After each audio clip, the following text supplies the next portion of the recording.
Bom, pessoal, retornando aqui então, né, falando agora sobre o espalhamento atmosférico da radiação eletromagnética, né, então, lembrando que é aquela questão da formação do azul do céu, né, do espalhamento molecular.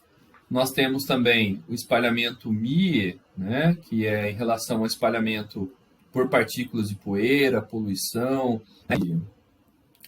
poeira em suspensão, né? E o não seletivo, né? Que está relacionado principalmente à formação de nuvens, certo? Então vamos lá.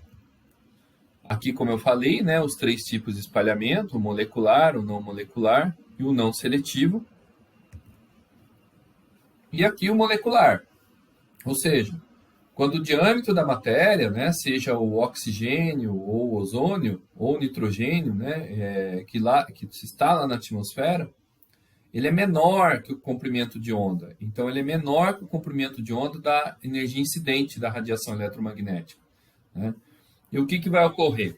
Essa radiação eletromagnética, ela vai incidir, ela não vai ser absorvida por esses gases, mas ela vai espalhar, ela vai bater.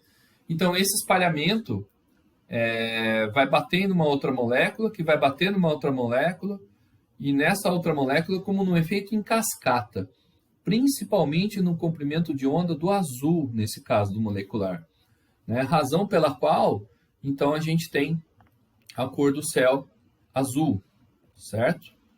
Então é isso, né? Os comprimentos de onda do violeta e do azul são mais espalhados, chegando aos nossos olhos, em forma de fótons com essa tonalidade azul. A questão do sensoriamento remoto, né? Ou seja, da imagem, a questão da influência do ozônio que nós temos, né? E a gente vê a imagem, por exemplo, numa tonalidade mais opaca, aqui na banda do azul, né? E esse efeito, né, em questão, por exemplo, da influência do comprimento de onda, quando a gente está no infravermelho próximo, né, esse efeito da influência do espalhamento do ozônio, né, e do nitrogênio, ele se desfaz, né? Por isso que a gente observa aqui, por exemplo, o infravermelho próximo mais nítido do que, por exemplo, o azul, né? Claro que isso implica depois em questões da própria assinatura espectral, né? O que dá para ver melhor no infravermelho próximo e no azul, a gente vai retomar depois, mas eu quero aqui só levantar a questão da opacidade da imagem azul, fruto aí do espalhamento molecular, tá? Do Rayleigh, certo? Então, passando então para o espalhamento não molecular, tá? Então, o que acontece? Quando nós temos a maioria das partículas de suspensões, né, de suspensão das partículas, né, o diâmetro ele é aproximadamente igual ao comprimento de onda dessa radiação eletromagnética incidente, tá?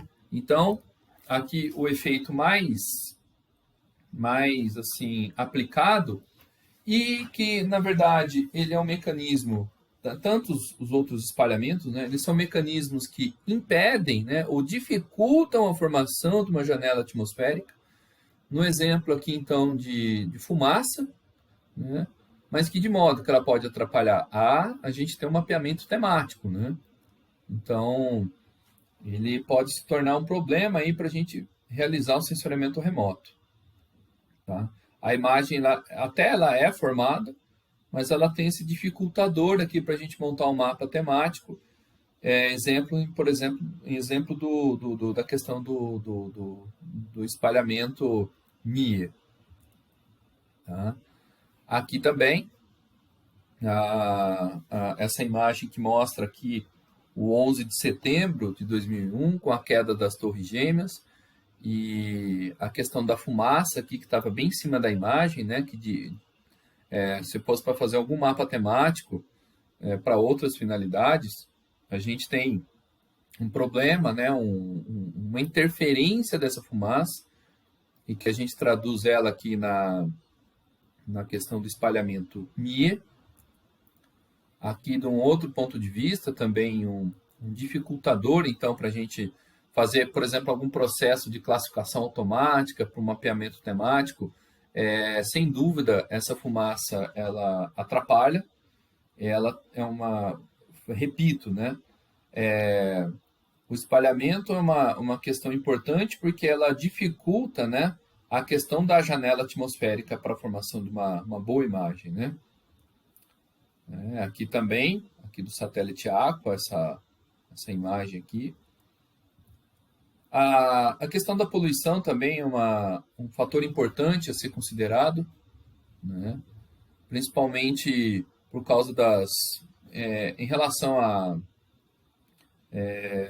quando a gente está no período de estiagem, né? Quando a gente está com uma ausência de chuvas, principalmente em regiões urbanas, né? Em regiões metropolitanas, com uma atividade industrial muito intensa. Então, a gente tem aí essa coluna de poluição, que do ponto de vista do sensoriamento remoto, também pode atrapalhar, né, na formação de uma boa imagem. Aqui, por exemplo, né, em São Paulo também a gente tem essa questão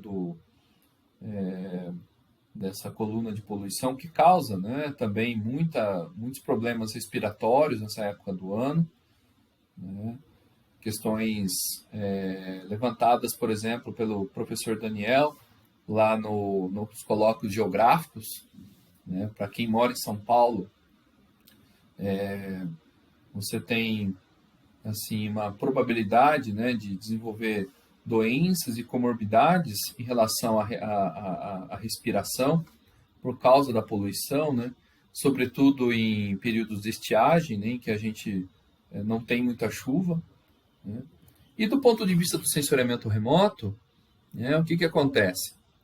Essa imagem aqui do satélite Aqua, também pegando essa região na China,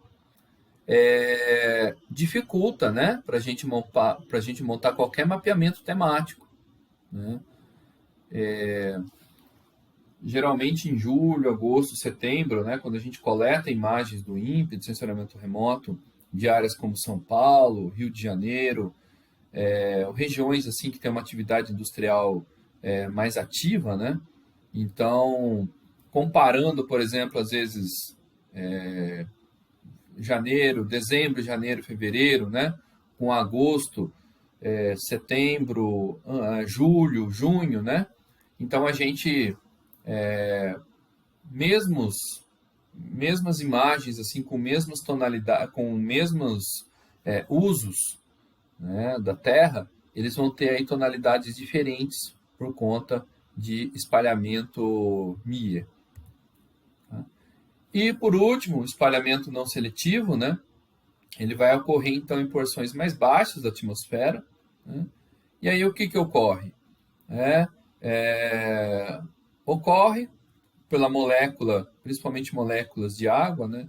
Ela ter 10 vezes um tamanho maior, né, do que em relação à radiação eletromagnética. Todos os comprimentos de onda são espalhados, né? Então, aquilo que eu costumo dizer sobre o disco de Newton, né, da gente rodar ele, e quando a gente roda ele com bastante velocidade, a gente vai ver a cor branca. Então, é a razão pela qual a gente vê a cor branca das nuvens, né? Por quê? Porque todos os comprimentos de onda aqui do visível foram espalhados, né?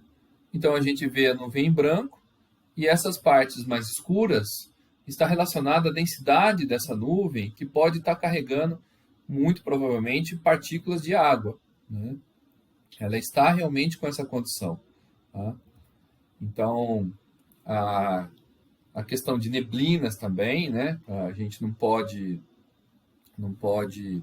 jogar um farol muito alto na neblina, senão espalha, e a gente passa a enxergar ainda menos, né? Questão aí dos nevoeiros. E a questão do sensoriamento remoto, pessoal, né? Então, pegando essa imagem, mais uma vez, aqui da região aqui de Alfenas, aqui do Lago de Furnas, né? Essa região aqui mais arredondada, o Poço de Caldas, e o problema aqui, né, com essas partes em branco, né, e as sombras, né, que nós temos aqui embaixo, que do ponto de vista do mapeamento temático, eu falo isso mais uma vez, para a gente separar, por exemplo, uma classe de lago, o próprio lago de Furnas, pastagem, vegetação nativa e urbano, a gente sem dúvida vai ter dificuldade, né? Dependendo da área que a gente vai escolher, né? Por exemplo, se a gente pegar esse primeiro quadrante aqui mais ao sul, né? Ao sul e à esquerda, então a gente consegue fazer um mapeamento aqui dependendo da área, né? Dependendo do município, não tem recobrimento de nuvem. Mas do ponto de vista de outras áreas, aí já fica mais complicado. E aqui mais ainda, né, pessoal? Né? Então, a questão das nuvens, né, o sensor, o satélite, ele vai estar orbitando a Terra, então ele não vai escolher qual área que ele vai imagiar ou não, se vai ter nuvem ou não, ele vai imagiar tudo. Né? Então, cabe a nós escolher uma imagem, uma outra imagem, né, para poder fazer o sensoriamento remoto, na verdade, para fazer os nossos mapas temáticos. Né? Então, em relação ao espalhamento, é isso. Certo?